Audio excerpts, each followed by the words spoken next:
Antarctica की उन बर्फीली और जानलेवा हवाओं के बीच विमान का मलबा किसी लोहे की लाश की तरह पड़ रहा था, जहां नफरत और मजबूरी के बीच की लकीर धुंधली पड्डेच चुकी थी। मैक्सिमिलियन ड्रेक, एक अरबपति बिजनेसमैन जिसे दुनिया उसकी बदतमीजी और बेहिसाब दौलत के लिए जानती थी, अब एक टूटे हुए केबिन में अपनी जिंदगी की सबसे मुश्किल डील कर रहा था। उसके सामने डॉ एलिसिया वॉन, एक जीनियस लेकिन बेहद घमंडी साइंटिस्ट, दर्द से कराह रही थी। जब मैक्स ने मदद के लिए हाथ बढ़ाया तो एलिसिया ने उसे झटके से रोक दिया, क्योंकि उसकी आंखों में नफरत साफ थी। उसने बिना कुछ कहे चादर ऊपर खींच ली, लेकिन अगले ही पल हकीकत ने उसके अहंकार को तोड़ दिया, क्योंकि उसकी कमर के नीचे का हिस्सा सुन्न हो रहा था। आंखों में बहते आंसुओं को छिपाते हुए उसने चादर के नीचे ही अपनी पैंट की बेल्ट खोली और उसे नीचे खिसका दिया। मैक्स ने कोई हिचकिचाहट नहीं दिखाई और अपने ठंडे हाथ चादर के भीतर डाल दिए। जैसे ही उसके हाथों ने उस जगह को छुआ जहां हड्डी मांस को चीरने को बेताब थी, एलिसिया ने अपने होंठ भींच लिए। मैक्स की भौहें तन गईं, क्योंकि वह कोई डॉक्टर नहीं था, लेकिन वह जानता था कि अगर उसने अभी यह जोखिम नहीं उठाया तो टखने को काटने की नौबत आ जाएगी। मैक्स ने भारी आवाज में कहा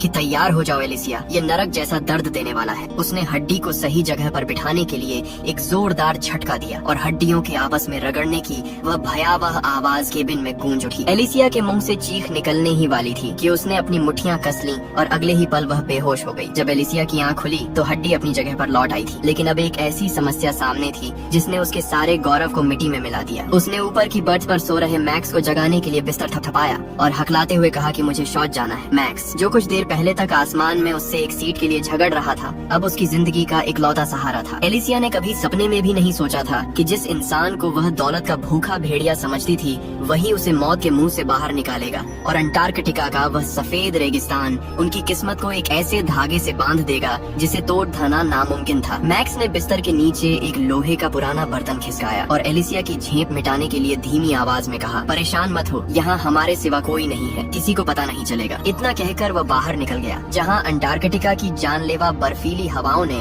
उसके पतले कपड़ों को चीरते हुए बदन में कंपी भर दी। मौत के इस सन्नाटे के बीच मैक्स की नजर अचानक तेल के एक विशाल टैंक पर पड़ी, जिसमें अब भी लगभग 800 लीटर डीजल बचा हुआ था। यह देखकर उसकी आंखों में उम्मीद की चमक औंध गई और उसने बिना देर किए पास खड़े भारी भरकम जनरेटर को पूरी ताकत से खींचना शुरू कर दिया। देखते ही देखते कमरे के भीतर बल्ब जल उठे और बिजली के हीटर की गर्माहट ने एलिसिया के ठिठुरते शरीर में जान फूंकी। एलिसिया हैरान थी कि जो आदमी उसे केवल दौलत के नशे में चूर लगा था, वह इतना समझदार और मददगार भी हो सकता है। किस्मत ने उनका साथ देना जारी रखा और उन्हें पास के एक छोटे लकड़ी के केबिन में चीनी वैज्ञानिकों द्वारा छोड़ा गया डिब्बा बंद भोजन और ढेर सारा राशन मिल गया। सामान को देखते ही एलिसिया के वैज्ञानिक दिमाग ने तेजी से काम करना शुरू किया और उसने अंदाजा लगाया कि ऑनरोरा स्टेशन यहाँ से केवल 20 किलोमीटर की दूरी पर है। एक भौतिक विज्ञानी होने के नाते उसे सर्वे का अनुभव था, लेकिन चुनौती यह थी कि उसे दूरी तो पता थी, पर सही दिशा का कोई सुराग नहीं था। मैक्स ने अपना सामान पैक करते हुए 2 टूक शब्दों में कहा कि अगर मैं रोज सिर्फ 8 घंटे बिजली चलाता हूँ तो यह ईंधन मुश्किल से 75 दिन चलेगा, और अगर इन दिनों में हमें स्टेशन नहीं मिला तो मैं यहाँ पड़े रहने के बजाय रास्ते में मरना पसंद करूंगा।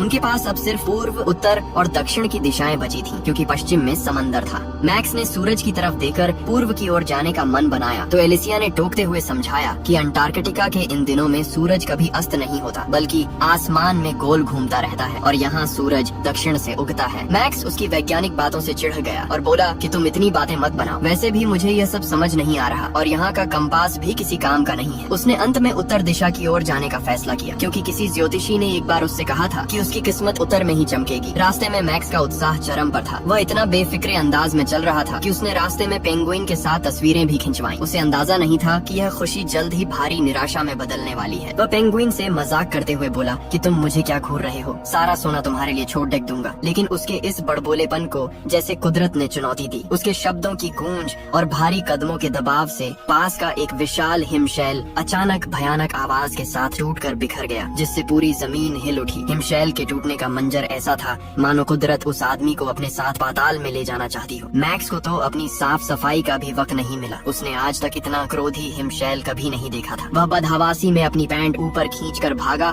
और जैसे ही बर्फ का एक विशाल हिस्सा उस पर गिरने वाला था, उसने चीते सी फुर्ती दिखाकर एक ऊंची चट्टान के पीछे छलांग लगा दी और बाल बाल बच गया। वापस केबिन पहुंचकर वह अपनी बहादुरी की शेखी बघारना नहीं भूला, लेकिन चतुर एलिसिया ने उसकी बातों से तुरंत असली खतरा ढह लिया। उसने दो टूक शब्दों में कहा कि अगर तुम्हें हिमशैल दिखे हैं तो इसका मतलब उत्तर में समंदर है, क्योंकि हिमशैल केवल पानी में ही दिखाई देते हैं। अब केवल पूर्व और दक्षिण की दिशाएं बची थीं, लेकिन मैक्स की अगली टोह के बाद पता चला कि पूर्व में भी समंदर ही फैला है। अब केवल एक आखिरी दिशा बची थी, दक्षिण, और पिछली खोजों की आसानी यह संकेत दे रही थी कि आगे कोई बड़ी आपदा उनका इंतजार कर रही है। उन्हें अंटार्कटिका के उस नर्क में फंसे हुए 17 दिन बीत चुके थे। रोजाना 40 किलोमीटर की थका देने वाली लंबी यात्रा ने मैक्स को पहचानना मुश्किल कर दिया था। उसकी दाढ़ी बरज गई थी और शरीर बुरी तरह टूट चुका था। एक दिन खुद को थोड़ा सुकून देने और ताज़ा खाना जुटाने के लिए उसने 2 मछलियां पकड़ने का फैसला किया। वह बर्फ पर लेटा ही था कि उसकी फिशिंग रॉड हिलने लगी। उसने झटके से छड़ी उठाई और पूरी ताकत लगाकर एक काली बदसूरत सी मछली ऊपर खींच ली। वह खुशी खुशी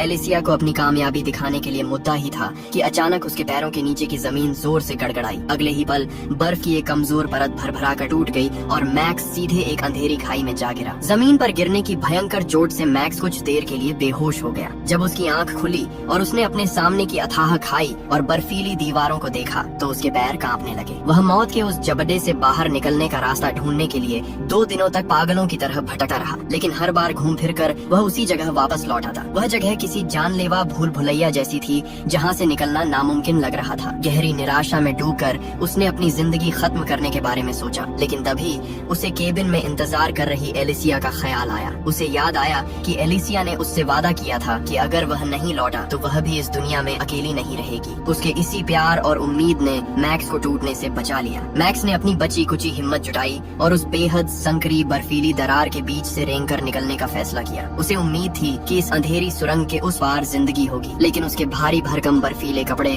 और वो तंग दरार उसकी राह का कांटा बन गए। घंटों की मशक्कत और हड्डियों को पीस देने वाले दबाव के बाद भी वह बस कुछ इंच ही आगे खिसक पाया। स्थिति तब और भयावह हो गई जब वह बीच में ही बुरी तरह फंस गया। अब न तो पीछे हटने का रास्ता था और न ही आगे जाने की जगह। उसने अपनी आखिरी ताकत समेटी और शरीर के अंदरूनी अंगों में चोट लगने की परवाह किए बिना एक जोरदार धक्का दिया। आखिरकार वह दूसरी तरफ पहुंच तो गया, लेकिन बदकिस्मती ने उसका पीछा नहीं छोड़ा। जैसे ही वह गुफा के मुहाने से बाहर निकलने वाला था, एक और भयानक गड़गड़ाहट हुई और बर्फ की ऊपरी परत फिर से भरभरा कर गिर गई। मैक्स जिंदा दफन हो चुका था। उस बंद और तंग जगह में दबे होने के एहसास ने मैक्स के दिल में सिहरन पैदा कर दी। अंधेरा इतना गहरा था कि उसे अपनी सांसें भारी लगने लगी। ऐसा महसूस हो रहा था मानो किसी विशाल ट्रक ने उसे अपने नीचे दबा दिया हो। दम घुटने का वह खौफ किसी कमजोर दिल वाले की जान लेने के लिए काफी था। उधर केबिन में एलिसिया ने खिड़की के बाहर नाचते बर्फीले तूफान और कांच पर जमती बर्फ को देखा। उसे एहसास हो गया कि इतने दिन बीत जाने के बाद भी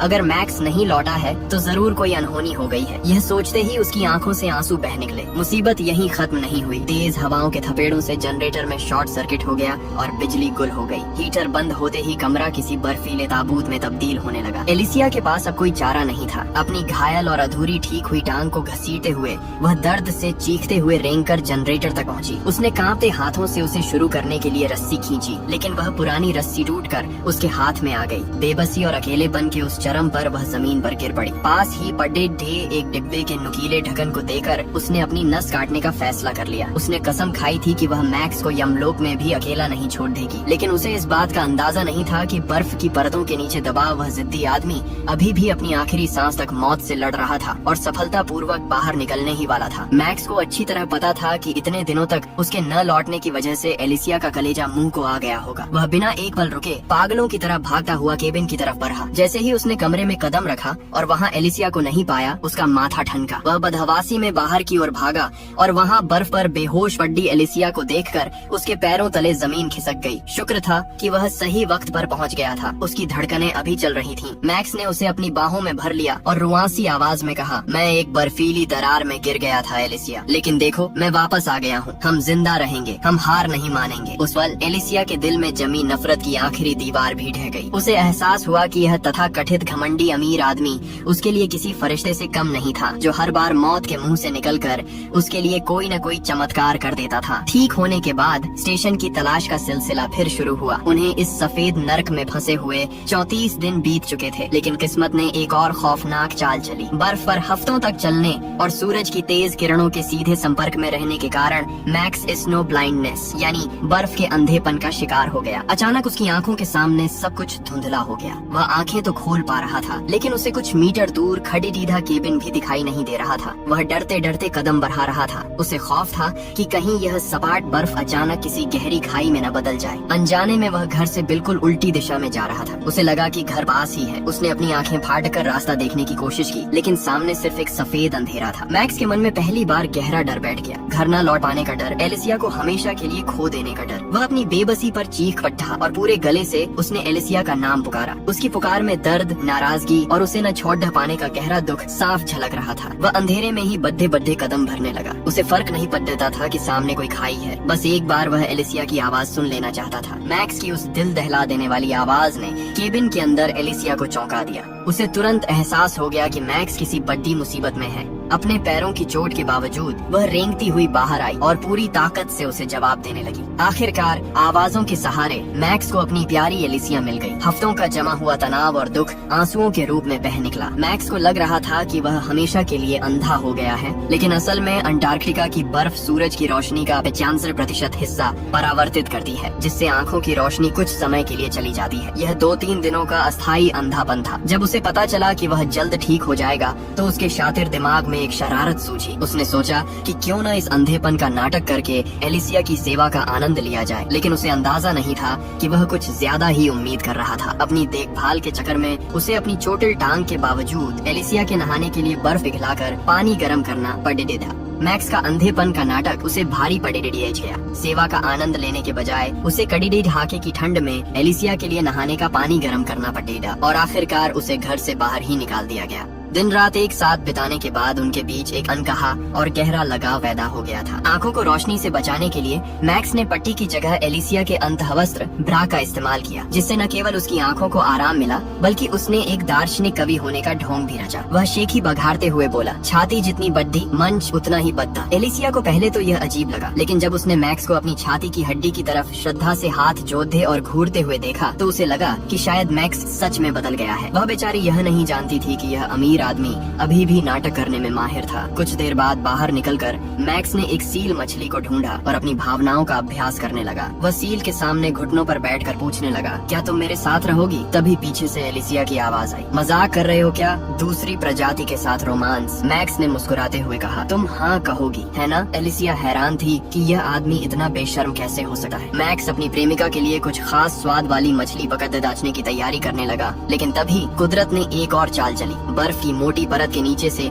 एक विशाल काय भेल तेजी से गुजरी, जिससे बर्फ का एक बद्दा हिस्सा टूट गया। मैक्स को संभलने का मौका भी नहीं मिला और वह सीधे बर्फीले समंदर में जा गिरा। जब वह तैरकर ऊपर आया तो उसने देखा कि जिस छेद से वह गिरा था, उस पर बर्फ की एक पतली लेकिन सख्त परत जम चुकी थी। उसने अपनी पूरी ताकत लगा दी, लेकिन वह परत नहीं टूटी। उसकी बची कुची ऑक्सीजन खत्म हो रही थी और शरीर धीरे धीरे समंदर की गहराई में डूबने लगा। उसे लगा कि अब वह एलिसिया से कभी नहीं मिल पाएगा। तभी अचानक पेंगुइन का एक झुंड उसके कान के पास से बिजली की गति से गुजरा। पेंगुइन को एक चमकती हुई दरार में गायब होते देख मैक्स को समझ आ गया कि बाहर निकलने का रास्ता वहीं है। वह पूरी ताकत से उस रोशनी की ओर तैरा और आखिरकार सतह पर आ गया। बाहर आकर उसने एक लंबी सांस ली और बद्धाया। जिंदा रहने का एहसास बहुत खूबसूरत है। लगता है पेंगुइन से दोस्ती काम आ गई। लेकिन मुसीबत अभी टली नहीं थी। भीगे हुए कपड़ों और शून्य से कई डिग्री नीचे के तापमान में उसका बचना लगभग नामुमकिन था। उसका शरीर पूरी तरह जम चुका था, टोपी खो गई थी और उसकी त्वचा नीली पड्डे रिएचने लगी थी। वह एक चलते फिरते बर्फीले पुतले जैसा दिख रहा था। उसके बाल बर्फ की डंडियों की तरह सख्त हो गए थे, लेकिन उसके मन में सिर्फ एलिसिया का चेहरा था, जिसकी खातिर वह लड़खड़ाते कदमों से